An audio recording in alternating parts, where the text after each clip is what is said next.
safe works immediately, and follow-on works might be raised on a separate card, but they should be picked up in terms of our own reporting and our own administration. And if they're not, then if you're aware of the odd instance where they're not, then happy to follow up on that. Okay, that would be good.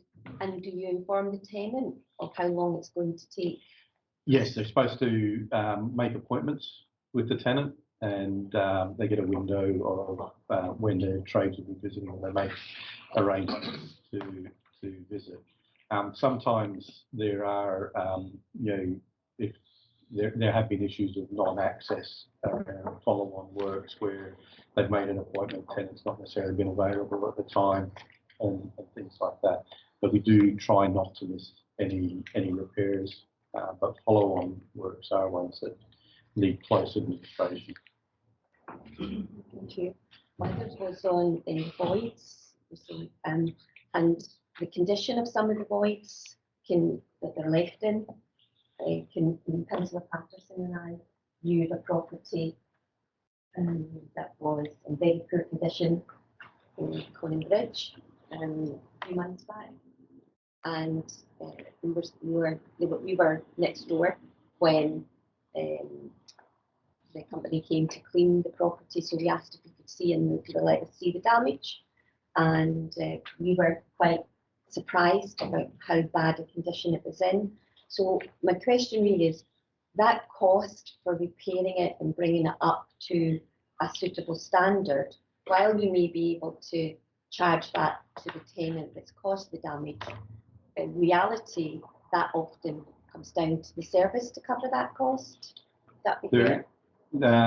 We are reviewing rechargeable repairs at the moment. So there's two elements to that are part of it's probably specific to Ross and Cromarty as well, in the way that Ross and Cromarty manages its voids. They've got a voids team that does the voids repairs and arranges all of the voids work, which is distinct from the rest of the repairs team. We are reviewing rechargeable repairs as part of the functions of that team, and how we identify and recharge repairs. We have to be fair in the way we do that, because where you might get a property that's in poor condition, it's not necessarily fair to assume that all of the void repairs are down to tenant neglect. There's a number of aspects that would affect how or why we would recharge, including the vulnerability of the departing tenant and their capacity around decision making, things like that. So the repairs team, works with the housing management team on identifying those situations. But it is fair to say that our recovery of rechargeable repairs has not been that great to date, but that's something that we're looking at. The other thing is the condition of the property there are some management. There's management aspects of the tenancy that we need to look at in terms of preparing a property for void, and that comes into the pre-inspection.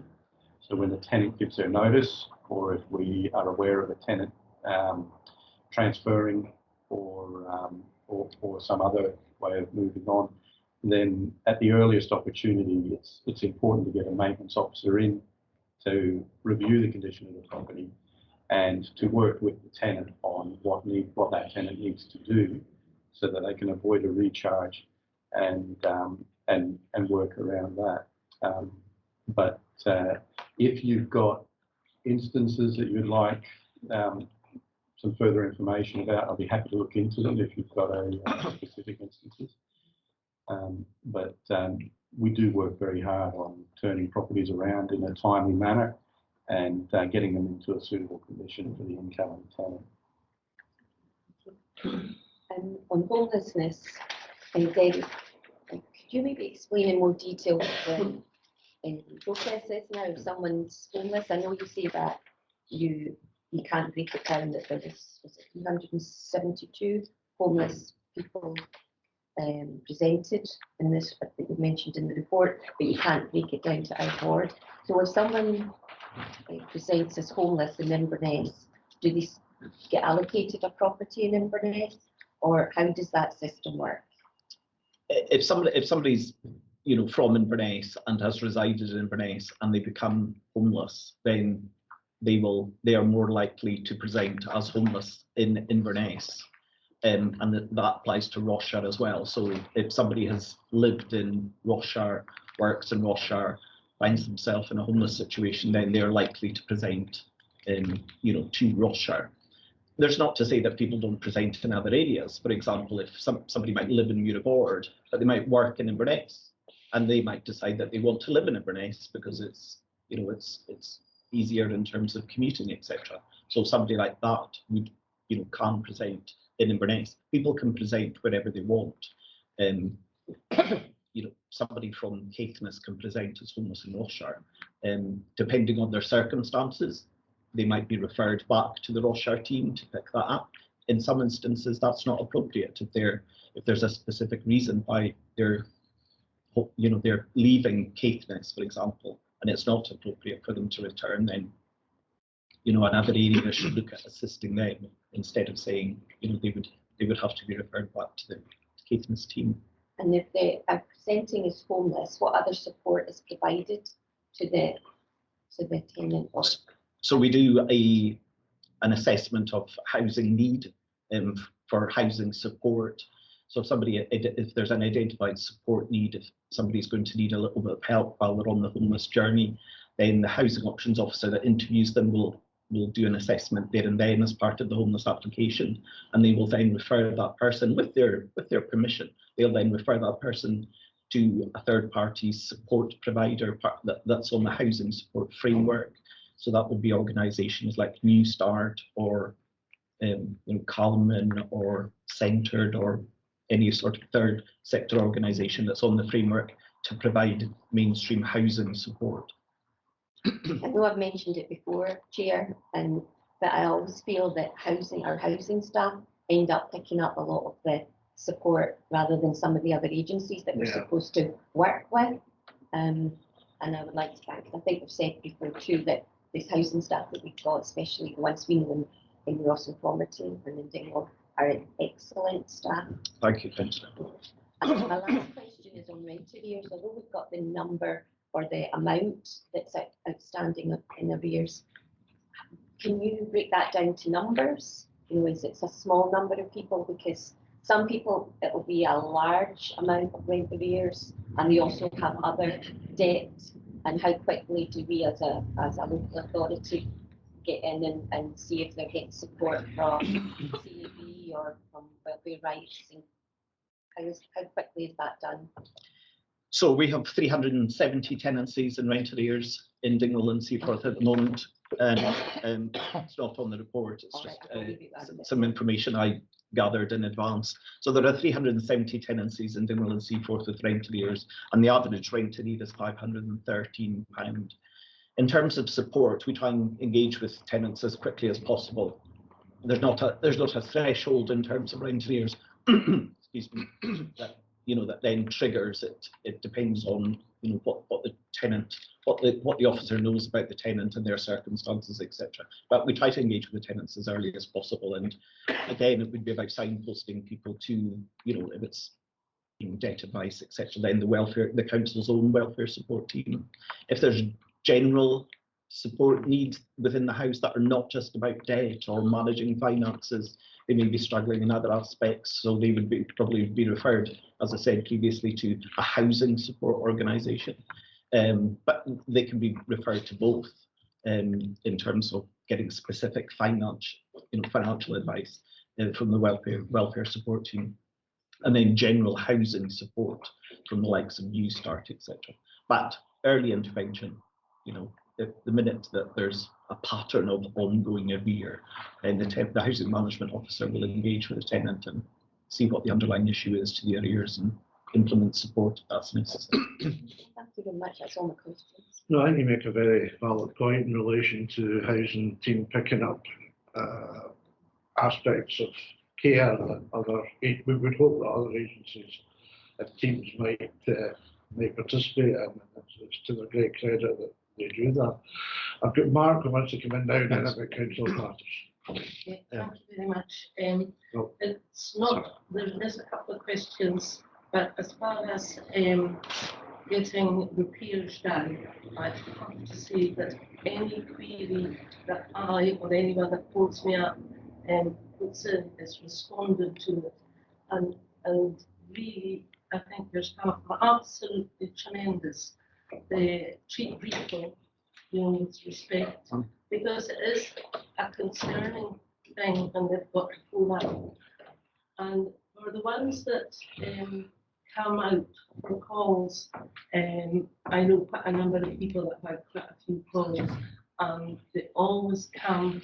And one lady, she had to go to the school, and so she just didn't even think about phoning or that.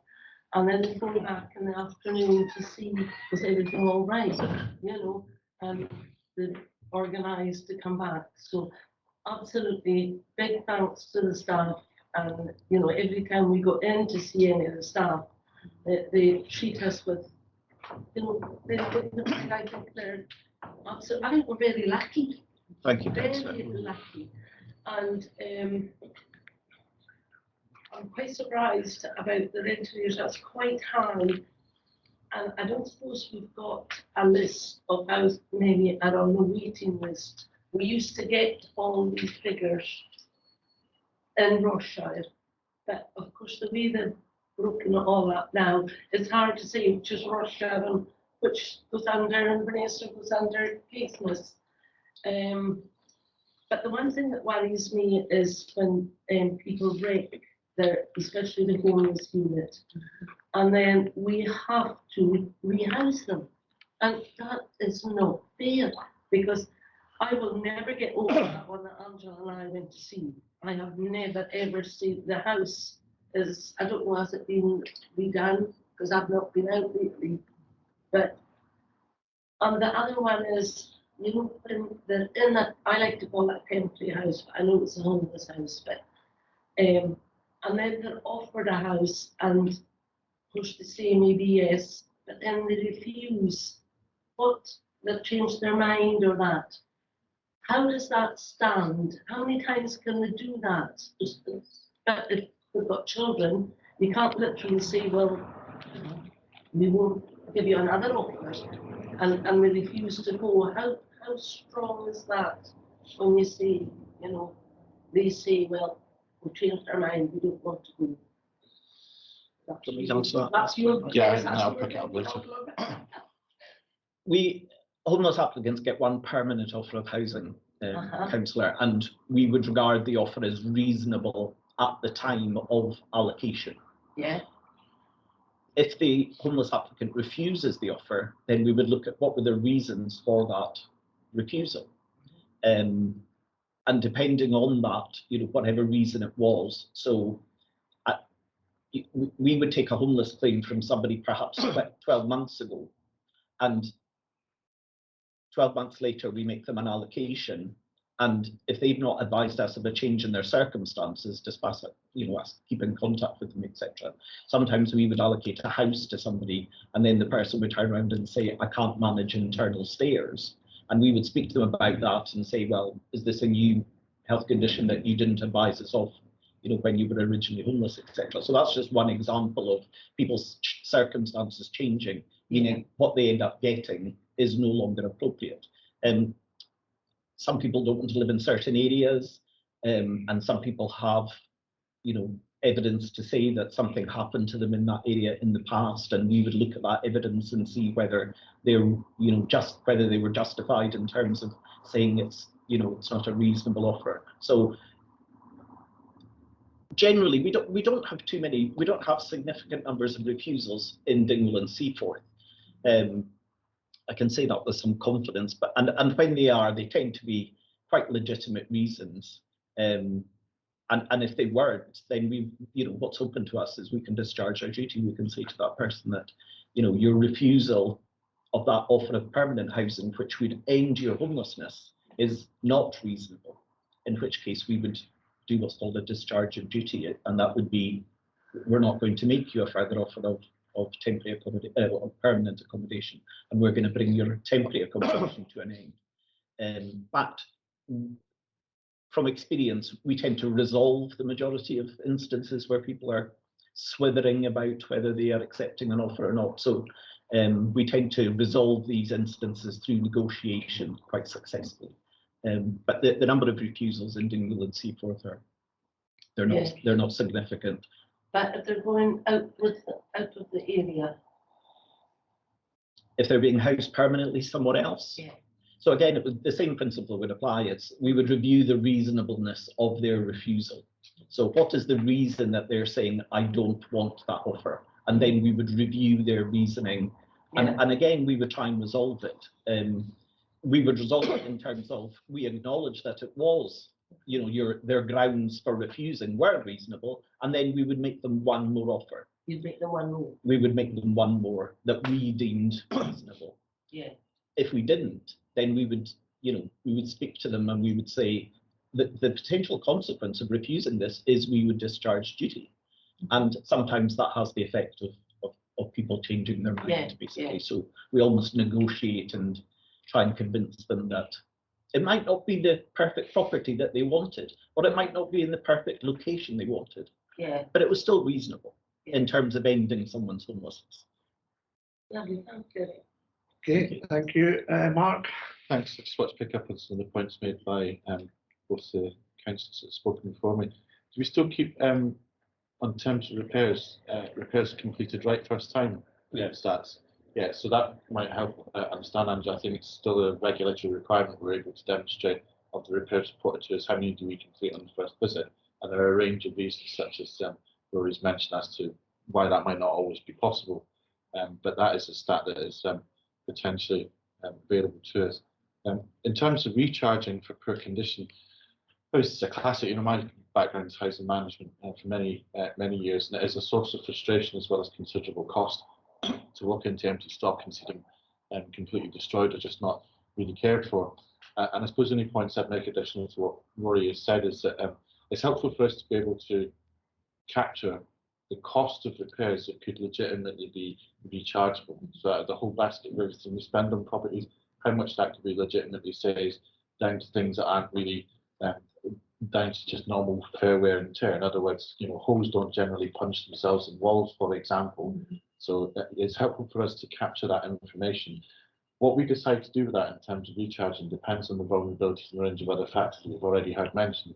But the reason why that data is useful for us to capture is as part of our overall asset management approach to stock investment. So if we have an understanding about what components are failing and how they are failing over a period of time, and what proportion of the total cost that is against deliberate damage, that helps us understand building performance better, and it helps us to make decisions about how we both invest in that stuff, but also helps us from the operational management point of view to get an idea about how big a problem is it and what steps do we need to put in place to try and support people or intervene earlier to stop these things deteriorating in such a position. So I hope that additional comment was helpful there.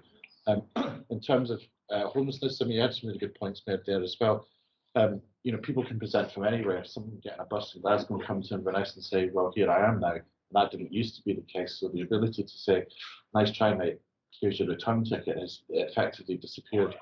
And that's consistent with what's happened south of the border, where, for example, London homelessness cases often get shipped to the West Midlands and further north.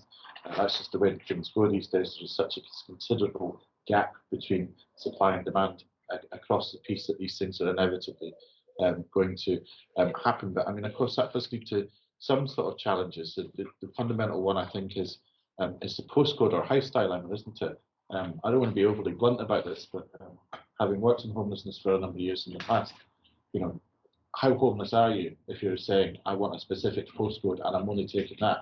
If you are really in desperate need, you're without accommodation, sleeping on the streets, the important thing is to be accommodated. Now, having said that, we take every reasonable step to try and accommodate people's reasonable wants and preferences, because that then leads forward into the best chance of having a successful tenancy that's sustained and people not quitting and leaving. So all of these things sort of come into the balance of it. But as you heard said, it's quite true. If we've accepted a duty, it is one reasonable offer, and that could be anywhere within the council area in theory. although because of our significant geography, in practice that tends not to be the case. But that judgment is, is that property suitable for the assessed needs of that person and their family size? Is it a reasonable offer, as you've heard, to discharge the homelessness issue, because that is a primary driver? And flowing from that, I think there was some comment about what support do we provide you, how do we interact with a range of different service providers to provide that support. And I think, one of the challenges we have is it's often the case that either it's difficult to get a referral to an external agency, or there just simply isn't the resource available to do that. And one of the things I think we're going to need to think about going forward is what the role of housing management staff is in being able to provide support. Again, it's something that they actually do, you're quite right. It's often picked up by operational housing support staff, but then that's one of the things they're really good at. And one of the challenges for the authority is, even for social work and various other functions, there are various threshold tests that have to be made or met before a person will be accepted for support by those services. And you might be surprised sometimes how high those barriers are. When we might look at that and go, well, there's clearly a vulnerability here. It doesn't always flow to be picked up by other services. So that is something that we'll continue to look at as we go forward. And we'll continue to look at the ability of the housing service to provide that sort of support at the level below those thresholds so that people aren't falling down the gaps, because one of the things to round up on that ends up manifesting itself in an absence of support is actually the condition of the properties when we come to get them back or when we come to visit people. So sorry I went on a little bit, but there were a lot of good points. So I just wanted to that's very valuable, I think, Bart. Thank you for that. I think it would be worth noting the substantial improvement in the emergency repairs over the course of the year. Now, and it's gone from 13.7 to 5.6, which is excellent. I'm sort of assuming that's us coming back to normal after pandemic. Would that be a fair assumption to make, or is it more complicated than that? Slightly more complicated than that, Chair. There's been quite a bit of work on our administrative processes in terms of picking up, and some of that's around early in the year, picking up on follow-on works as well. So there's some of it is genuine improvement in performance. Some of it is, because of better access to supply chain, but some of it's also, us reviewing our own administrative processes through the year to sharpen up on our responsiveness to the customer, and also picking up,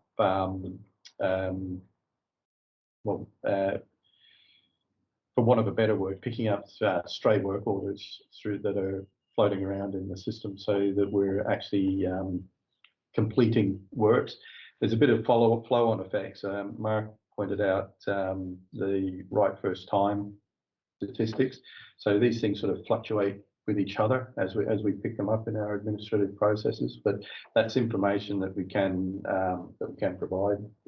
It sits on our performance portal, which is available to members in the ward reporting, and it is visible.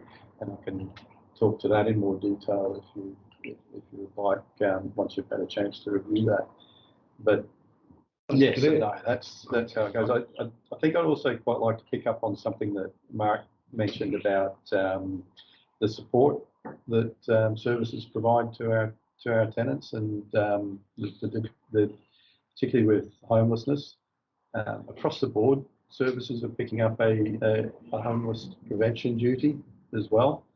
The risk to our service is how that duty manifests itself. If it manifests itself into a rapid referral approach with no incoming support, then we could quite quickly become overwhelmed in terms of our own service, our own duties to provide accommodation. So it is something that needs quite a bit of thought between us and how we partner with other services through adult social care, children's social care, things like that as well. Thank you. I'm glad I asked the question now, so congratulations to the team for that. That's a remarkable improvement. And I know that I had a case last week with an emergency repair, and thanks to Derek and Jake, it was responded to very, very quickly. So excellent. So congratulations. Okay, members, any other points on that? We are invited to consider the information, and yeah, I think we've done that. Sorry. But I was just going to say, Chair, there's an awful lot of hidden costs that I think that kind of get masked overall because of the amount of money that costs to repair the properties, you know, and others, the time that staff are doing the support rather than the job that's in their job description. And I feel that we need to know what all these hidden costs are to see, because they all have a value, and we can't maybe reclaim those costs, but at least if we know what they are, you know, maybe we could advocate from the Scottish Government to get more money to cover some of these costs. Because if we are using funding, whether it be from tenants' rents or elsewhere, to do this work, when the policy has changed on how we house people, then we need to know what the cost is to the council for that change of policy when we don't get enough money as it is at times. So that's kind of. It's kind of difficult. I mean, Yeah. I know Shelter in the past have estimated the cost of a homelessness presentation from I'm out of my house to through temp to here's the keys to your new house at anything north of £20,000 to £25,000. Trouble with that is it's really difficult to actually get down into the nitty gritty of how that cost is constituted. You need to be careful about what kind of things do you sort of pile into that. I mean, certainly in terms of the sort of floating support, I mean, I remember starting out as a housing officer 30 odd years ago and how quickly that role changed in the time I was doing it. As you speak to police and probably fire colleagues as well, they will tell you that you spend a whole lot more time now doing what you might call quasi-social work interventions and support than actually the old mechanistic approach to housing management. In the old days was, I'll do your repair and pay your rent and behave yourself, or else basically summarised into the three key things that you used to deal with. And that role over time has grown to be much more support and advice and assistance and signposting. To the point I would probably consider that now actually the normal sort of expectations you'd have of a housing management officer, rather than in the old days saying, I didn't do all that touchy-feely stuff, away you go to social work, which is how it was 30 years ago. And I'm glad actually, frankly, it has changed, because that wasn't the right approach. So you're right, it is an opportunity cost, but I do think that's fundamentally an important part of the role, so that actually the whole system cost to supporting vulnerable people for the council is kept at reasonably affordable levels. But you know, you're right, it's an interesting point to sort of try and capture that, but it's very, very difficult because it's highly subjective as to what you captured in it. But the overall costs around homelessness are typically accepted to be around 20 to 25,000 a case, and that's been a figure that's been used for quite a long time. Okay, Margaret. Yeah, I just want to, this worries me a little bit, the question that our staff are doing work that they're not supposed to be doing, up and above what their duties are. Why is that? Has some person been, you don't need them any longer, and that's why our staff have got to go on these social work things? I mean, really, there has to be somebody there that puts that right. If they're doing work that they're not supposed to be doing because there isn't that person there anymore. You know, I can't get my head around it. There must be a reason. Feeling I'm getting, Margaret, is that our housing team didn't pick it up. Nobody would. Sometimes that's true, to be blunt about it. Yeah. Unfortunately. But then, you know, at the same time, that the subjective professional judgment of the social worker, to use an example, is that they do not meet that threshold, then that is a professional judgment that we have to respect. Even if from an individual perspective you might think, well, that's interesting, then nonetheless that's a professional judgment. And then the choice is, with someone who's clearly vulnerable but doesn't meet the threshold, still has a range of issues to be addressed, who's going to deal with that? And the answer is, if we do not deal with it, then nobody else is going to deal with it, and then the person will be left to deal with their own problems, which sometimes can have consequential impacts for other constituents, for example. So we get in and deal with it because that is part of the job, and it's become increasingly more a part of the job. Just like police and college will tell you, they become quasi-social workers effectively over the years, rather than just running around nicking the bad guys kind of thing. And you can see that same kind of transition and that change in housing. I suppose the only point of difference I would say from what you're saying is, I actually think that's probably a fundamental part of the role these days, whereas it wasn't when I was knocking around doing housing officer work 30 odd years ago. And it's just a change over time, and that's reflected in the increasing number of people with vulnerabilities that we have housed over that time, as a direct result of a reduction until fairly recent times in Scotland in terms of the overall amount of social housing that's available. In other words, we've got to be in that much worse a situation in many respects to qualify for it in the first place. Are we surprised when we get a bigger concentration of people with challenging issues that we then need to manage and maintain on a daily basis? And the answer is sadly no. So your answer is that their expectations are much higher now than they used to be. Well, my expectation, I think, of what I would expect staff to probably do is probably higher. There's a truth to a certain extent that there's sometimes a greater level of expectation of service delivery from people, and that's true across society as a whole. You know, there's a, well, I think I deserve, want, need more than perhaps we would have thought was the case in previous years. So it's all kind of reflected on that. But the bottom line is, we try to do the right thing by people who we identify as being vulnerable, because in many cases, the housing service is the last option that will actually deal with these issues. Whether that's philosophically right or wrong, I'm pleased with the level of conversation around this. We could talk about it all day, frankly. But you know, that is the practical reality. Is we pick it up because we have to, and I think that's the right thing to do. I think it's commendable if staff do continue to do that. Yeah. Okay, members, we have another housing item to follow, and I'm grateful to Ricky for allowing us to move on with that. Seems to make sense. Okay. So we'll just move on swiftly to the HRA Capital Programme, and I believe that's down to Jonathan. Thank you, Chair. Good morning, members. Thanks for the opportunity to talk to you this morning. I'll just give a brief summary of the paper, if that's okay, and pick up any questions at the end as normal. So, section 5 of the report gives an update on the current year, just a brief update. Section 6 really outlines the development of the 23 to 27 programme, and I'm just highlighting at 6.7 the identified budgets for the Dingwall and Seaforth area. Within section 6 as well, we talk a bit about how those budgets are reached and the methodology that we follow in order to identify those budgets. Appendix 1 of the report really outlines the intended priorities for the programme for 23 to 27, and I guess I would just highlight one area in particular, and that is the priority that we're intending around energy efficiency works in our stock. It's a massive issue that we're all familiar with, and that's why really within the programme we would be recommending that we would try to prioritise that, along with beyond that a fairly balanced programme for other aspects of our stock. But just to highlight energy efficiency, and really just happy to take any questions beyond that, Chair. Thank you. Thank you, Jonathan. Members, have you any questions? I don't remember what questions asked you the last time. I blew it. I've got questions, but I don't mind if somebody else wants.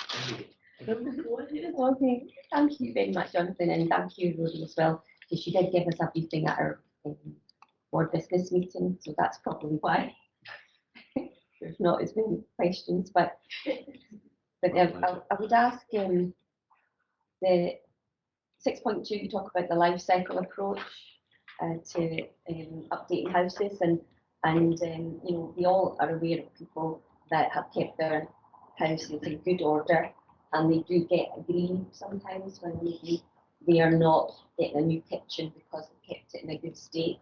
So when you say life cycle, is that after 20 years someone should get a new kitchen, or is it just on the condition?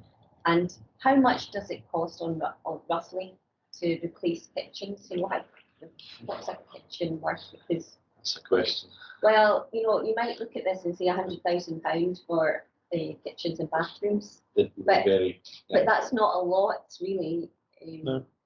And you know, and I can see that given the money that is there to spend, you know, it's difficult for you to prioritise. And as you see, heating, at least for the heating upgrades, you're likely to get other funding as well to help support that, and mean that there'll be more heating done, and that the Housing and Property Committee 2 meetings back, the tenants representative said that improving heating was their number one priority, was what they wanted to see happen in their home.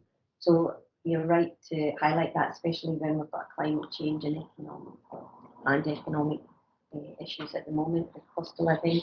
So if you had an idea of how much that would cost, and windows and door replacements are the same, 150,000 this year, but it's not a lot of money given the difficulty there is in getting parts. For instance, I know that the price of wood, for instance, has like at least doubled, if not increased even more in price. So that must have an impact on how many repairs or, in this instance, new kitchens and bathrooms that you can provide. If you give us an idea on that. And in here, you talk about the allowance for the environmental improvement works, and that's coming from the capital. But is there also money that comes from the rents, from revenue, or is that the same, and how much roughly would that be overall for Dingwall and Seaforth? I'm sorry. Do you want to come in first, Mark? Or? Well, it might help just to give some overarching comments and get the details from across the table, because I think that would be useful. I mean, ultimately, the amount of money that's available to anybody to spend comes down to me, so please don't blame local officers for not having any cash, because that's, I suppose, ultimately my decision to make on it. But it is really challenging. So, overarching is service. One of the big challenges we've got is people will come to us and say, "It's 10,000 people in the waiting list across the Highlands. What are you doing about it? Build more houses, do it quickly, etc., etc." And then at the same time, we have a whole range of things coming out from the Scottish Government around Scottish Housing Quality Standard, Energy Efficiency Standard, social housing, net zero, etc., etc., and various different parts of the government are saying you need to do all these things at the same time to get your existing stock to standard. And you look out back a year, see our stock's 60, 70 years old in some places.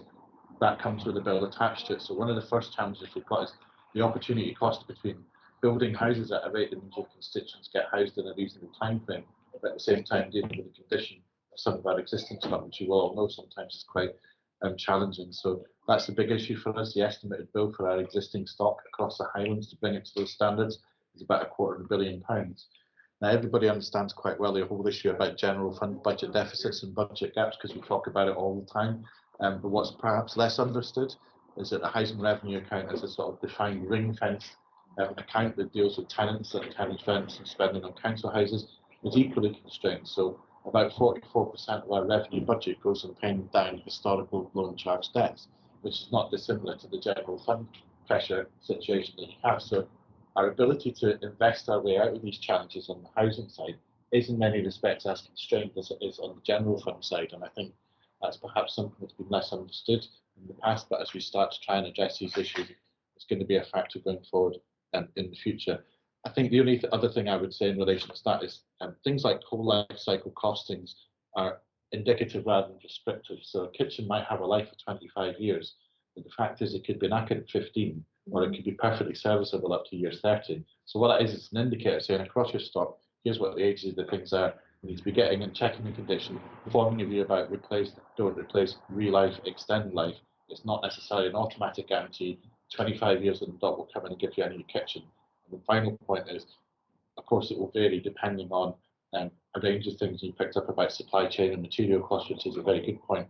But also it will depend on what type of property you're putting those particular items into, and that will influence the cost. So you might have a range of installing a kitchen costs from £3,500 to £8,000–9,000, depending on the size of kitchen, size of property, a range of other factors. So it's hard to give an exact median average, but we could probably have a little bit of a look into that if that would be helpful. And so hopefully that will help from the perspective point of view. Okay, who wants to?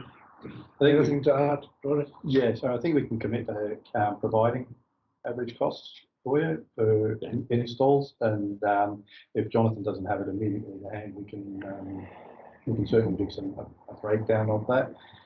In terms of the life cycle, kitchens as an example, they're a very good example, because if you talk about a 20-year average life cycle, a 20-year-old kitchen is actually still quite modern.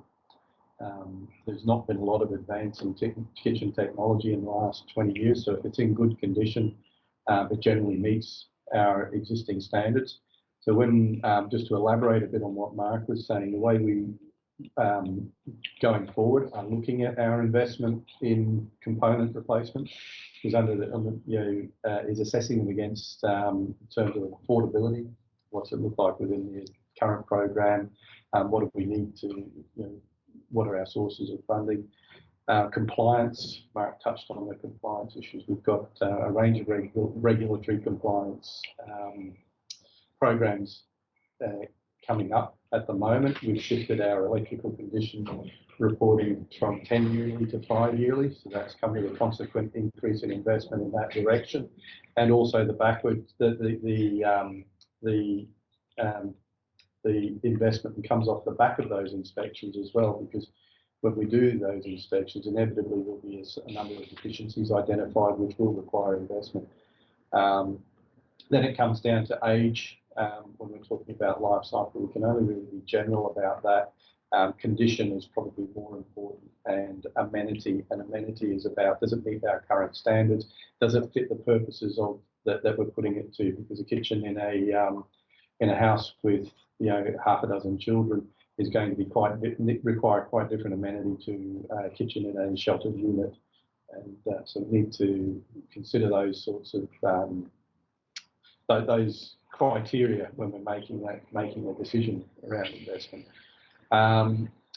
And there is some work going on at the moment looking into what our communication is like when we're talking about life cycles, because I think 20 years is an average that we use when we're talking about component replacement. I think we need to review that so that people have a more realistic sense of what the program looks like, and not least because of the rent increase that we've had. That doesn't just affect our revenue budgets, but it does affect ongoing capital investment as well. We've got to find more than £700,000 in savings on current revenue budgets, and you did raise the environmental works. That's one of the things that is subject to review, is the revenue element of the environmental works budget, which often goes on to officer directed repairs and things like that in council estates, so things like paths and the odd stair that's within estates. Margaret? Yeah, I just wondered that I was looking at a house the other week, and there's hardly any houses to buy. So are we taking the decision that we're not buying ex-council houses anymore, or have we bought them all back? We're doing quite a bit of buyback at the minute. Yeah, I think that's very dependent on the opportunity presented. There's there's quite a bit of work that goes into that behind the scenes as well. So I don't want to put too many words into my development team colleagues' mouths, but a lot of it comes off the back of the people coming to us wanting to sell their property to us because they might feel some of it's a matter of conscience for them in terms of retaining a house or moving it back into affordable stock. They've had the benefit of living it and owning it for a number of years, and so they will achieve a certain capital return from it. They're not necessarily going to get the above valuation sales that they would get from the private market, but we're a cash buyer, so they'll get a quick settlement once we've decided to go through it. The other thing is there's negotiation that's got to go into that in terms of standardisation of fitments. When we buy a house from the private sector, it may not, the kitchen might be quite different. It might have fitted, might be more fitted in terms of the white goods and things like that, which is less serviceable for us. So we have to consider that in terms of our ongoing investment in that property. The other source is, and Jonathan will know more about this than me, but we've got a empty homes program as well that actually identifies empty homes. We've got a new empty homes officer, Dawn Meston, who has taken over from Jonathan, and part of her role is identifying opportunities that might translate into us purchasing properties. I know that's happened through that mechanism before as well. So yes, the program is still going, but like all of these things, it might have started with a bit of a flourish and we've reached a level where it's not coming through as rapidly as it has done in the past. It's just that we will have to maybe rethink our level of funding, because houses are going up selling in the whole area. Bridge, you said there was one, 50,000. And I know for a fact 2 houses that sold just this last month, huge away above the price it's asked. I think that's a really important point for us. Is we're not falling into the trap of following the market up or leading the market upwards. We'll make an offer at valuation, and we'll negotiate from there if there's repairs needing to be done to achieve a discount if it's required. So we have let sales go, and we have had communication around properties that have been probably would be really suitable for us, but where the vendor hasn't been willing to come down to the valuation, we're not prepared to lead the market upwards. Our role is not to subsidise the private sector or profitability in the private sector. Our role is to achieve affordable housing for our clients, and we don't want to fall into that trap. It's a crossover point for graph. How much would it cost us to acquire the land, build the house, do it through the normal new build traditional acquisition process, and actually how much can we just in a hurry spend some money in growing stock by buying back stock that we already understand because we've got lots of it dotted around, or it might be a 4th flat and a block 3. So those things make logical sense, but there's a point above which that sort of value for money assessment doesn't make sense. I think that's a brilliantly made point. We're not here to actually artificially expand the market and actually by consequence make it harder for people to be able to buy by artificially inflating it. We're there to say, as it makes best value sense for us to grow our stock by buying that unit, we'll do it. But above that point, it doesn't, we walk away. I think that's reassuring. That's how it works. Well, thanks for that, Rory. And I look forward to going home and tell my wife that kitchen technology hasn't moved on. She'll have to wait. It's been nice knowing you. I don't have that sort of courage. Okay, well, members, the recommendations are in front of you, 1 to 4. Can we agree those? Thank you. Well, thanks all 4 for participating this morning. Very interesting and very valuable insight into what's happening in housing. Thank you. Thank you very much. Thanks, Jeff. Members.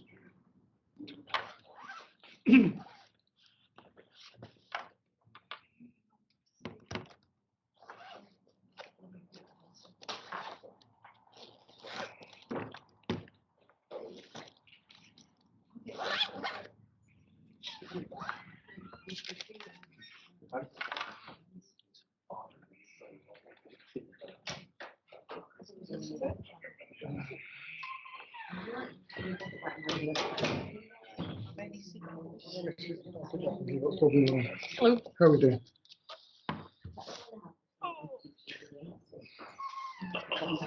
Okay then, us moving back on the agenda, and grateful to Vicky for accommodating the housing officers. It seemed to make sense to keep them both together. Welcome to Ricky Dibble, Station Commander for Dingwall, and he's going to take us through what seems to me to be a very positive report. Welcome and goodbye. Thank you. I'm going to touch on that later, yeah. Yes, Oh, so sad. I'm torn. Oh, lots of glasses, but no, thank you, and apologies for being late this morning, Councillor. I had an appointment to Macklin holiday, but I wanted to come to this meeting in person, so I thought I would come through. I've sent you the report and the covering letter, so I don't want to go through it page by page. As you've mentioned, Chair, it's a very positive report. If we look at start with 1 dwelling fire in February, and it was the Cooker Road fire in Court. We've thankfully no fatal fires, with no non-fire fatalities. With one deliberate fire in March, which is in Meiklefield Road, but there's some form of neighbour dispute going on there. There was a car on fire. We put a marker on the premises so that if something happens again, we'll send 2 appliances instead of 1 in case it escalates. And we've been speaking to police about it, so it's on the radar. But other than that, it's been very, very good. We had an RTC in January for a roundabout. Again, it wasn't bad, it was just making vehicles safe. So just the Q4 report has been really, really good. We had 14 instances of UFAS, unwanted fire alarm signals. Again, really small numbers, spread 2 January, 6 in February, 6 in March. Wasn't always the same premises, which is really, really good. So no huge concerns there. The availability of Dingwall crew remains really, really good. The first appliance is sitting at 99.83%, That's amazing. which is absolutely fantastic, and it's a huge credit to crews there. Second at 84%. You know, you're not much figures like that throughout the rest of Highlands, and I would probably argue that Dingwall is the busiest on-call station in Highland, and the troops do a fantastic job. Currently, our staffing numbers have dropped slightly through a couple of retirements. We're down to 18, which includes female Kirsty, who joined a while ago. I know you've been up me for many years, Margaret, to get a female in. I've possibly got another female transferring through, which would be good, which would be really good. But because the staffing's so good, I'm actually actively recruiting or advertising to recruit someone else in. But I'm in the fortunate position that I can be quite choosy in the cover they're going to give me, because I don't want someone that's only going to give me evening cover. It's daytime cover we want. So we had an individual who had gone through the process, but when it fully became available or aware to him what we were needing, he couldn't fit in his work, so he stepped down at the last minute and pulled out. So that was fine, but we're still looking, and I'm quite prepared to go up to maybe mid-20s or so, because there'll be a turnover. So I'd rather have people in, because it takes a couple of years to get folk up to speed. So there's a bit of a retirement profile coming. So I've got my eyes on that. So that's really, really positive. In terms of Dingwall Station itself, we had spoke the last couple of years of council about doing a family centre and all that sort of stuff, and that's all kind of fallen off the radar a wee bit and not happening. So the service are looking at it, and I'm probably off the record with this, but I'm 99% certain that come September we're going to start work on Dingwall Station and refurbish it ourselves. We're just waiting to get it signed off by our board, but they're just about finished in Inverness, and the plan is they'll come through and they'll do a full upgrade and extension on there and bring it up to modern standards, because we're really big into sort of carcinogenics and smoke and all stuff now. So we have like a red, amber, green set up in the station where you have a clean, a sort of dirty zone and a contaminated zone for returning to shouts. We're an awful lot of research and work's gone into that. So I think Dingwall Station pretty much looking like it's going to be the first on-call station in Highland to get taken to that standard, which, you know, the station itself, it will be totally sort of unisex facilities. It'll be right up to speed, so it'll be very good. And that's an asset to the community, because it is a community fire station. So there's no reason why groups and individuals, if we want to get up and running, if they want to use the lecture room or what have you, we can make those arrangements, because the building's there. Yes, Dingwall are busy, but we've shown through the pandemic when we had the test centre there, we can incorporate lots of stuff and work there. So that's really, really good. So I'm really hopeful that that's going to happen around about September-ish time. So, did you say September? September is when they're provisionally looking to start working on it. I say it's not 100% signed off yet, but it's so close. It's almost there. It's almost there, so hopefully that might be my legacy. 99.83%. Something like that, yeah, same as the crewing levels, yeah. The other change I wanted to highlight to you is the 1st of July, we're changing our response to unwanted fire alarm signals. I'm sure you're aware of this, but I brought a series of cards through, I'll pass them out. Essentially, we're not going to be responding in the numbers we do to fire alarm signals now. I'll leave a few there, spare ones, and the QR code. But essentially, a really high percentage of fire service calls is we get a call from a fire alarm in a business or a premise somewhere, and we'll send 2, 3, 4 pumps, whatever it is. We'll go racing through blue lights, putting members of the public and our crews and all that at risk. We'll get there, and it turns out to be nothing. So to cut down on carbon footprint and the road risk, basically expense and time after public consultation back in the start of the year and back into 2 years ago, I think we started this. People are going to get call challenged now. So they phone, if an alarm comes in, or they phone 999, our smoke detectors going off in the butchers. Our control staff will challenge them and say, can someone go and see if it's a fire? If it's a confirmed fire, absolutely we will go. If it's not a confirmed fire, go and check it out, what's causing the alarm. So we're putting the responsibility back onto the businesses, so we're not lying about. It's not going to impact on sleeping accommodations, care homes, hospitals, all that. We will go as we do at the moment. Any alarm goes off in a care home or hospital, we will still respond day or night as we do. We're not touching that fix. So all the other premises. So like a sports centre or something, if the alarm goes off in the swimming pool because someone's been spraying deodorant, the detector head or something, staff can go in and check it all out. If there's no fire here, we'll take that word. Because at the moment we don't take people's word, we will go. But we've got all these unnecessary road journeys for our appliances or crews. And so if we're travelling at blue lights, it's a huge risk to members of the public and everybody else on the road. So if we can cut this down, it'll save us the risk, it'll save us a lot of money, it'll give us a lot of time back, in theory, which we can then utilise to do more community safety, more training, whatever it is we need to do. So it's quite a positive step forward, and it's a lot of other services, fire services in the country have gone down this road already. So, we'll monitor it closely, and I'm sure there'll be little glitches here, there, everywhere, but we will adapt to that as it comes and goes forward. So there's a lot of information out there for businesses. Hopefully we should all be aware of it. There's QR codes, and I said there's cards been out, various advertising campaigns run, so hopefully people will be aware of it and it will come through. I'm glad you said that, especially the last bit about monitoring it. I suggested we had a member seminar at Invergordon Fire Service a few weeks ago, and there were some concerns raised, I have to say, Ricky, about this new policy. So the fact that it is going to be monitored assiduously is very important. And I dare say you'll have learned lessons from the other services, brigades. Absolutely.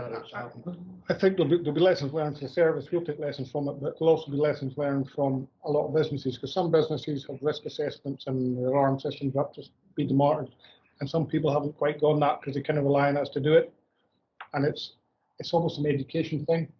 It's your building, you're responsible for it. Because in the past, we used to go around, if you remember, we used to check doors and fire extinguishers and all the premises. We don't do that. We haven't done that for a number of years now, and the risk has gone back to the individual. It's up to you. It's your risk assessment. We'll support you and guide you. We won't do it for you, but we'll give you all the advice and stuff you need. But ultimately, it's your business, it's your responsibility. It's not for us to say you're at it. So there'll be learning on both sides, but I think it's a positive thing. That's one thing that stations have. They've got pride in their station, because at Invergordon, when we were all down there, you could see it shining through, that they were very proud of it. And it's the same in Dingwall. The Dingwall crew are fantastic. They do take a pride in making sure the pump's available and the service they give to the community. And I think we're very fortunate in Highlands that a lot of the on-call stations are like that. I know we're struggling elsewhere for recruitment, but... Okay, are you finished with your presentation? Yeah, unless there's any questions. I'll open it up for questions now, and I know Sean wants to come up. I'm very concerned about this that's happening on the 1st of July. Right. When I've been at the presentation at Invergordon, I've spoken to a few businesses and told them what's happening. Not live on premises, and they're concerned as well. I just feel that you are setting up something that could be a train crashes waiting to happen. I realise and I take on board that it's up to the responsibility of a business owner to risk assess their own premises and things like that. But the way it can happen now is, if an alarm goes off, it goes to a monitoring centre, that then you have to get a key hold to get somebody to go to a premises, to have a look to see if there is a fire and things like that. They might have to go in and they're putting themselves at risk. I think this is just another way which I'm seeing in every part of emergency services of cutbacks of what the public actually want. And I'm very, very concerned with that. I think doing something like this is a step backwards, not a step forward. I just want to make my point about it. I really do think it's a step backwards, and taking a bit of again, another one of the emergency or part of the emergency services away from the public, which all the emergency services are really there for the events that none of us hope is going to happen, to go and protect people or whatever. I'm concerned about that. And I think it's a terrible backward step. Yeah, I can see exactly where you're coming from. I can see both sides of the argument, and obviously I'm going to go devil's advocate because I'm wearing a uniform. But potentially, for the sake of our crews and the amount of money and the amount of time we spend going to false alarms, it's massive. It's like something like 40% of the calls or something ridiculous, when we could be doing so much other good work. Could you do that number again? Sorry, I'm saying it. I'm off the top of my head, I'm sure it's something like 30-40% of our calls that we're going and not doing anything because it is an alarm going off. And that's risk to crews, risk to public, like I said, going to it. But I totally get your point that we need key holders to step up. A lot of key holders are good. Some traditionally we've been sat waiting for hours for key holders to come and let us into a premise because they're wanting us to do it. And, I've seen premises we've been to 3, 4, 5 times. You're waiting forever and a day for a key holder to arrive because they haven't got a policy or procedure in place. So it's about trying to educate people. It's your business. Can you put a policy procedure in place? Can you have a key holder? Can you have a key box outside and people that live a little closer by, or someone responsible to come in and check it out? Obviously, if there's any signs of smoke or anything, you get there, or members of the public walking past and they see smoke coming out of the building, and we're waiting for key holders to arrive. If they phone 999 and see smoke, we're going to go. I can accept all that, and you certainly say a key box outside and things like that. How many members of the public, if they see something, or they've been asked to can you go and there's a key box there? They open the key box, they open the thing. They haven't got a clue what they're looking for. Yeah, I'm not suggesting members of the public open the key box. What I'm saying is that you said neighbours, sorry, instead of. I mean people who are to do with the building. Anybody, someone who works with or is employed by the business that's close by can turn up, because we quite often wait for the key holder. The key holder lives in Nairn or something, and we're waiting for it in Inverness. I accept it's down to a business to have a more localised key holder, etc. But by the time it's gone to there, I'm more concerned about something in the middle of the night, that happens and things like that. But you woke it up, a key holder. I used to have that the Mallard, for example, and if it did go off now and again. Usually we knew because it was during opening time, and one of the idiots had sprayed something at the alarm. But there was a couple of times during the night. By the time it even came to me, got me out of my bed, got dressed, got down there. This could be 10, 15 minutes by the time I've done that. A building like the Mallard, if there was a problem, boom, it's gone. Right next door to the Mallard, there's a house. So something could jump over to that house there. I just think that it's taking away and I'm not going to change from that. But I understand what you're saying and about the safety of your fire crew and everything. I just think it's a step backwards. Yeah. Okay, well, I'm not going to. no, I think it's valuable that we have the opportunity to say things like Absolutely, that. It's part of the scrutiny remit of our committee, so that's fair enough. It's an operational. There could be a genuine fire happening, that the fire engine would be off at the false alarm, whereas it could have been the one that was genuine. You know, so there's two sides. There's lots of aspects, but like I say, this is coming in, it's been thought through, consulted, it's happened elsewhere in the country, and it will be a learning process. You know, it may come that there's certain premises that we highlight that if it is an alarm to a system, we do the care homes and that, but other premises may come that we have to make a special consideration to them, and we will send an appliance to it. So it will be a learning curve for all of us. But okay, well, that's an operational decision. Yes, We've been assured that it's to be assiduously monitored, and we'll hope for the best. yes, Margaret, did you want to come in? Or? Oh, I've forgotten now what I was going to say. No, but yes, I did. I just wanted to say that what I said before, that I think I'm very sorry that you are leaving us, and I think you've done a wonderful job, and I think you're leaving Dingwall Station with a very healthy future for the things that are getting done, and we'll maybe get our community centre there sometime. That we were very excited about it a few years ago, weren't we, Angela? So, you know, and to see the availability of the both appliances is tremendous. And to have a female, well done. it took a while, but we got there. You made sure you get one before really. Get one, yeah. No, thank you for that. I think that is good, and it's a way forward. And once you get one, you'll maybe get a few more, because sometimes it's difficult to get people to apply. It is. We've got a right challenge at the Highland for recruitment just now for numerous well-documented reasons.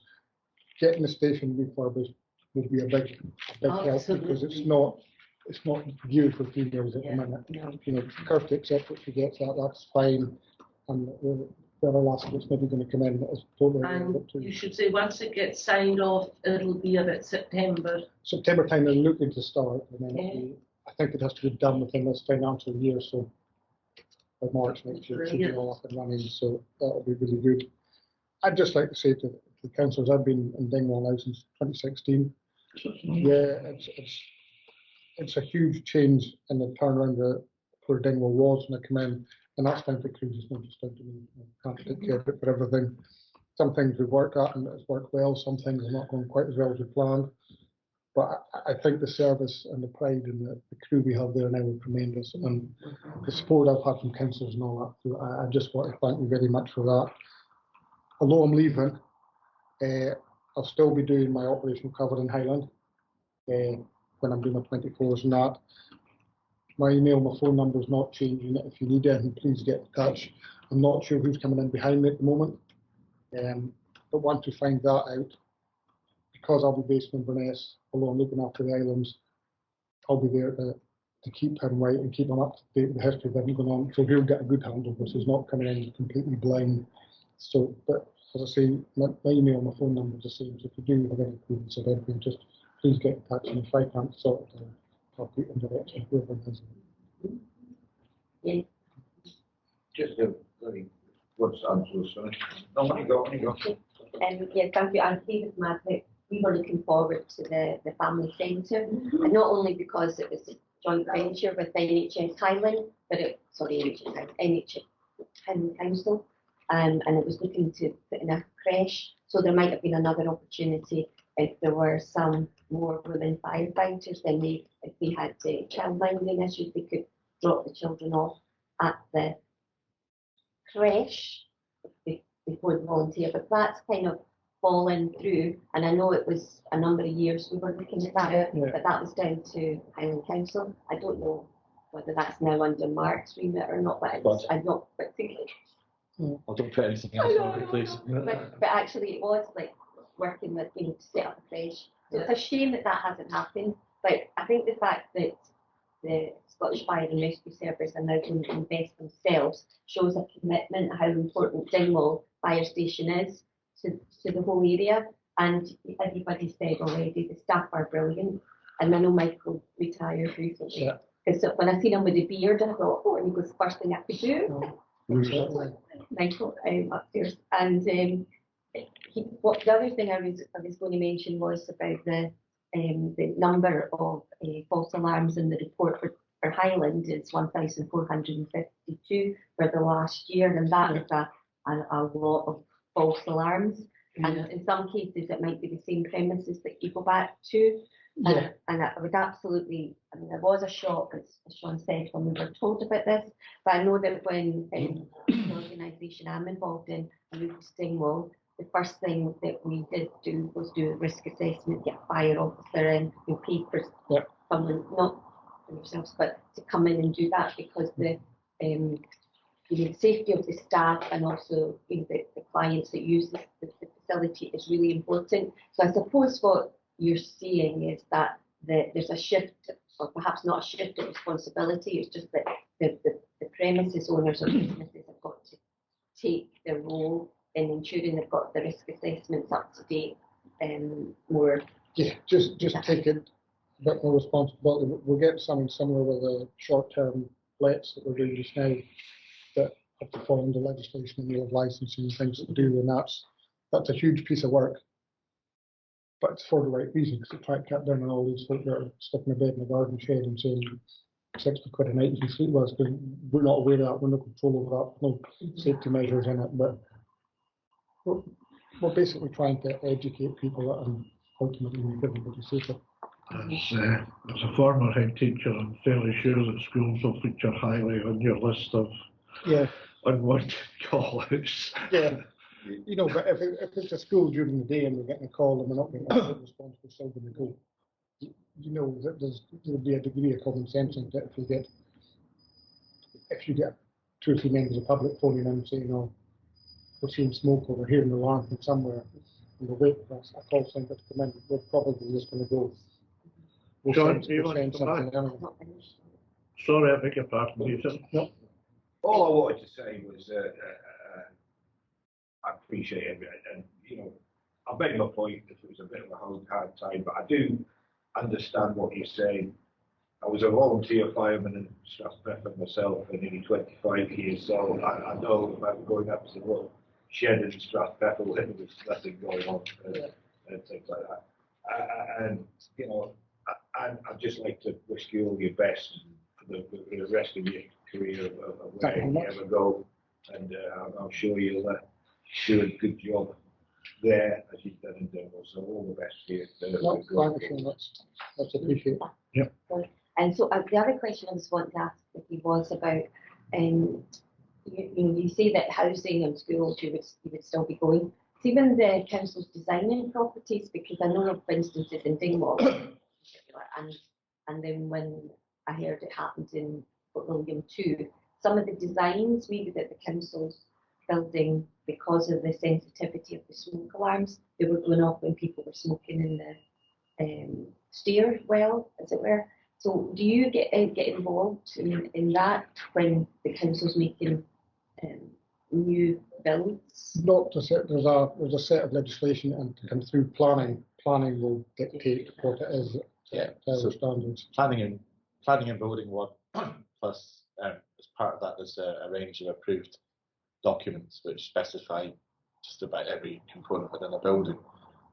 I think the challenge is sometimes that you can sort of take a fire or smoke detection system, you can specify that in conjunction with whatever the approved standards is, and there are lots of people that contribute towards that standard, including fire service colleagues. But the one thing you can't legislate for is how they are used in practice by building users or building visitors, and that is a challenge. So there's nothing necessarily wrong with a particular type of detector, but if someone stands under it and smokes a cigarette or sprays it with hairspray, it's going to go off because that's what it's intended to do. And the challenge that Ricky's trying to sort of narrate is with limited resource, which I'm sympathetic to sitting in this chair trying to deal with it from the council's perspective, then you have to prioritise based on an assessment of risk where you deploy that resource to. And so that is exactly what's being discussed now. Is it without risk? Not wholly, but then you see that there are also some other risks that are reduced as a result. So in the round, that's the assessment that's taking place. That by moving to this model that's used elsewhere, it's a proportionate approach to managing that cost and risk that they currently face. And it's felt to be reasonable in terms of what does that mean in terms of potential danger to public and building users and that sort of facing. But I think the important thing is, and it's been acknowledged, is sometimes these things you've got to start from that position and then see where it takes you. And there's learning to happen as a result of incidents that are reported. And I can see that will be the case for the council as much as for the fire service in terms of out of hours response to buildings, and we'll take that forward. I'm sure there'll be discussions ongoing between us, particularly and operational fire service colleagues, about how we manage and maintain that risk. But we've got to start from somewhere, so we've got a clear set of proposals. We'll see what it takes us to, and as is always the case, it's bound to be a couple of bumps, and we'll get it sorted out. So forward, I think it's probably the best way. Yeah. So my follow-on is kind of what Ricky was saying about the false alarms. When there is sometimes, when it's flats, that just reset the fire alarm, you have to call out the company to do that, and that can take. But that's residential, you mean? Yeah. So residential isn't covered in this. Yeah, that's what I was saying. But that's an issue that the council needs to look at as well, is how quickly we can get out and reset the alarm. Yeah, I mean, I get that. It is a source of frustration. These things do go wrong sometimes. Sometimes actually it's difficult to discover the root cause of some fires, particularly if they're under the floor and the roof line, etc. All of these things currently happen anyway at the minute. So, it's about saying, knowing what we know about the kind of things that go wrong in buildings and what leads to fires. And I would certainly understand from my perspective, being responsible for buildings, and it's Vicky's day job, he's lived it for decades. So between us, we can sort of form a view about what is the acceptable way of managing the risk, because you can't mitigate every risk to zero. Right? Otherwise, you'd have a fire appliance in every corner just in case, and we don't have that. Yeah. So it seems to be reasonable and proportionate, but the proof is in the pudding. And I think the geography of the Highlands is the thing that challenges this. You can see that not being any problem at all. And I don't know, Clackmannanshire, 3 miles before you can drive it in 20 minutes in all directions. It's a bit different in thousands of square miles here. But then again, we've always had that problem because there's large parts of the geography of the Highlands that are part-time covered or could already take you an hour to get to if you were lucky if something goes off. So it's all about getting it in balance. It seems like a reasonable place to start from. If there's problems in it, we'll deal with it operationally like we do with loads of other things, would be my advice. So my last question, Bart, would be, you said that the replacement will be coming meet us as local members? Yes, we'll get them to email, introduce them. And the last thing is I want to agree with the other board members, and really enjoyed working with you over the years, and they come to community planning partnership meetings. You've done lots of meetings out with your role as the area commander. So thank you very much. Margaret? Yeah, I was just looking at this again, it's time for change. And over the years that I have read the reports, there's been many changes because we don't have lots of chimney fires. That used to be really high, and it used to be where people had, we used to have the Western Isles as well, and they had the peak fires. And now, I can't remember the last time I saw a call out from the station to somebody having a chimney on fire. And it used to be all the time. And, it's, as far as I'm concerned, you actually get more call outs for traffic accidents. The amount of ones go past, and I think, now is that going to be a fire or is it going to be an accident? And 9 times out of 10, I think it's an accident, because you really do that very well. It's just a change in society. The increase of traffic on the roads, North Coast 500 particularly.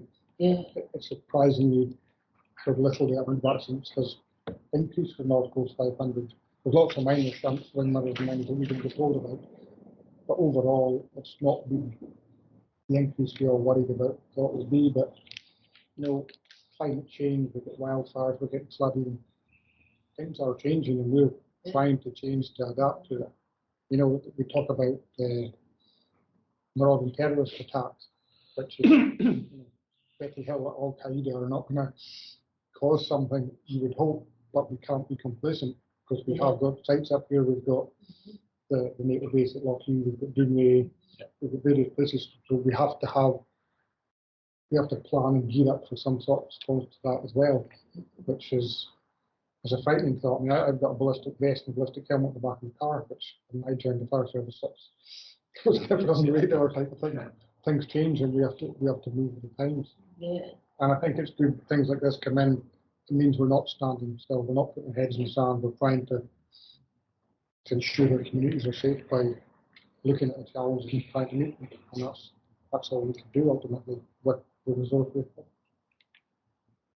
I think everybody has to, you know, it's their responsibility. I don't know, we've stood out there and you had to come because our alarm went off here. So a few times, you know, just this is working. and we're all out there and it takes up so much of the time. But we should be a bit more careful with things like that. And you know, even in your own house, the number of times I've burnt toast. Yeah. And it's off and you think, I've got a fire if you have stairs and one of the children's burnt toast. Yeah. That we all have a responsibility to make sure, you know, that things are working properly. Absolutely. Absolutely. Okay, members. Okay, as chair of communities in place, I'm aware that this is coming again on Wednesday to our committee, and it's figures for all over the Highlands. And I'm delighted to be able to say that the Dingwall unit is the highest performing unit in the Highlands. Number one, and I think that we should maybe mark that with a letter to whoever it's appropriate to, both on Ricky leaving us and congratulations on the performance, not just this time, but over a sustained period. Thank you very much. Certainly, I'm sure I see ward manager taking notes here, so we'll attend to that. Can I make it unanimous? It's been a pleasure working with you, Ricky. It has. I've thoroughly enjoyed it. We wish you well in whatever your career takes you next, and more importantly, we thank you very, very much for your contribution to our unit. You're very welcome. It's been a pleasure, and I'm Well, we're not happy that you're going. Yeah, well, it's a good time for a change, but I'll still be about. I'll still be about 10, 11 North Keswick, and still go to the county games as often as we can. So the recommendations are that we scrutinise and comment. I think we've done that fairly extensively, so thanks for coming along this morning, Vicky, and thanks for accommodating our agenda. All the best. Thank you. See you all soon.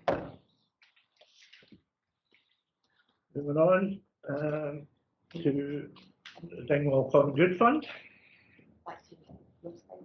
Over to you, Di. Well, it's not morning anymore. Good afternoon, members. Just to take you through agenda item 6, it's about the deteriorating condition of sections of the access road and parking area at Dingwall Jubilee Park Road. Members are asked to consider increasing the Dingwall Common Good property budget for 2023-24 from 10,000 by 10,000, which will support a funding package to enable the repairs to be carried out at the parking area and the length of road in common good ownership, which is approximately 28%.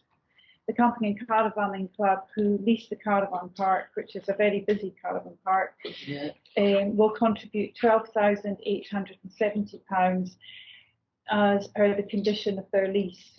The remainder of the project will be from the Ross and Cromarty Roads capital budget, which the roads team have obviously given us costings for the project. Members will have discussed this many times, and I've all mentioned that the road leads to Global Energy Stadium, Ross County Football Club, the Highland Football Academy, Jubilee Park Caravan Site, Jubilee Park itself, and Ferry Point. The area is very popular with locals and neighbouring communities and visitors to the area. So I would just recommend to members that they approve an increase of £10,000 to the 2023-24 Common Good Property Budget to enable a contribution towards the essential works at the car parking road. Okay, well, as Di says, we've been through this a million times. We're just happy to agree with this. Yeah, I'm happy to agree. I was down on Friday night watching the football at the football academy.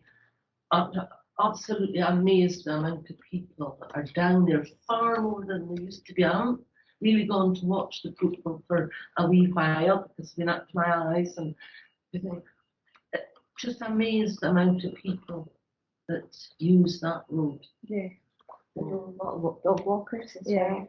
Yeah, A lot of people will also be supporting this as well, yeah. wanting the roads tended to. So, if approved, the work should take place at the end of June.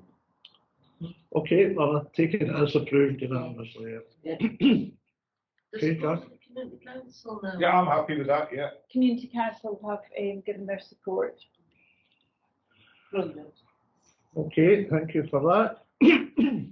Agenda item 7 is Dingwall and Seaforth was discretionary.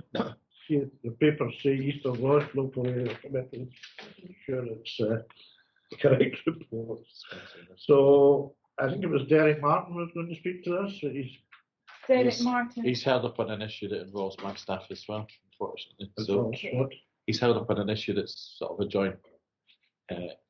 Sorry, not hearing what you're saying. He's held up in an incident that involves CCFM and education staff at the minute, so he's dealing with that. So he's not available to speak to the report, unfortunately. But it's quite straightforward. Yeah, I would think so. And he has indicated that he's willing to take offline Okay. questions from members. That would be reasonable given the issues. Now,